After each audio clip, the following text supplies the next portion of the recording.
Shri Venkateswara gold తాకట్టులో ఉన్న మీ బంగారాన్ని విడిపించి కొనబడును.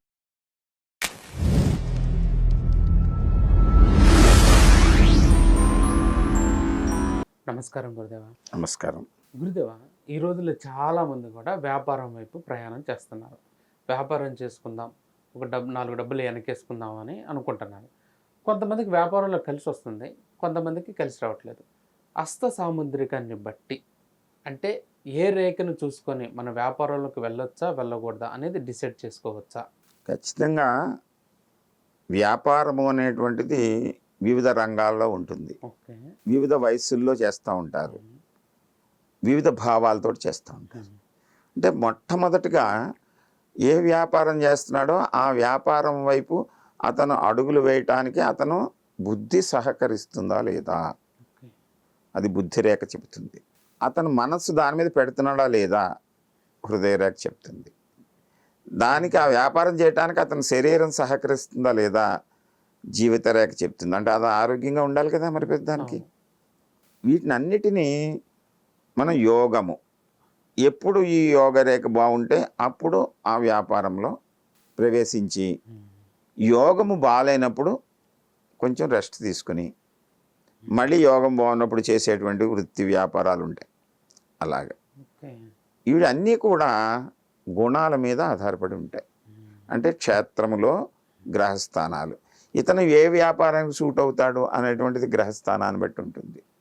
అంటే వ్యాపారాలు ఉండేసరికి ఈ కుజు సంబంధమైనటువంటి వ్యాపారాలు ఉన్నాయనుకోండి, అంటే ఈ గ్రహస్థానాన్ని బట్టి కూడా వ్యాపారం ఉంటుంది కదా. మరి అతనిలో ఆ భావాలు ఉంటాయి. అందరూ ఒకే వ్యాపారం చేసేద్దామని అనుకుంటారు, అందుకే నష్టం. ఇప్పుడు చూస్తూ ఉంటాం, ఒకే చోట వందల షాపులు ఉంటాయి. ఒకే రకమైన షాపులో 10 షాపులు ఉన్నాయి అనుకుందాం. ఈ 10 షాపుల్లోనూ ఒకే రకమైనటువంటి వస్తువులు అమ్ముతారు.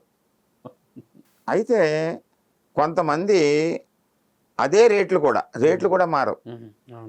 వ్యక్తి అక్కడికి వెళ్ళేసరికి అతనిలో సూటబిలిటీ ఏం చేస్తుందంటే, అతని యోగము మనల్ని ఆకర్షిస్తుంది, కస్టమర్ని ఆకర్షిస్తుంది.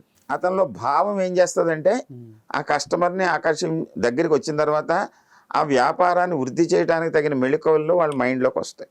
లేకపోతే ఏమవుతుంది, వీడు కాదు, ఆ యోగము లేకపోయినా ఆ భావన లేకపోయినా ఆ టైంలో ఆ కస్టమర్ని సరిగ్గా ట్రీట్ చేయడు.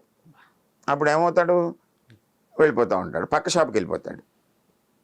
అంచేత మేము అనేక సందర్భాల్లో చూసాం, ఒకే లైన్లో వరుసగా 4-10 మెడికల్ షాపులు ఉంటాయి, 10 బట్టల షాపులు ఉంటాయి, 10 గోల్డ్ షాపులు ఉంటాయి. అన్నీ ఒకే వస్తువులు అమ్ముతూ ఉంటారు. 10 రకాల హౌస్ హోల్డ్ ఫర్నిచర్ ఉండేటువంటి, హౌస్ హోల్డ్ పాత్రలు అవి ఉండేటువంటి షాపులు, ఒకే రకమైన షాపులు ఉంటాయి. కొంతమంది ఆ వ్యాపారాన్ని వృద్ధి చేసుకుని 2-3 బ్రాంచ్లు పెట్టి ప్రొడక్షన్లోకి వెళ్ళి చాలా వృద్ధిలోకి వెళ్తారు. కొంతమంది క్రమంగా ఉన్నదాన్ని అమ్మేసుకుంటూ ఉంటారు.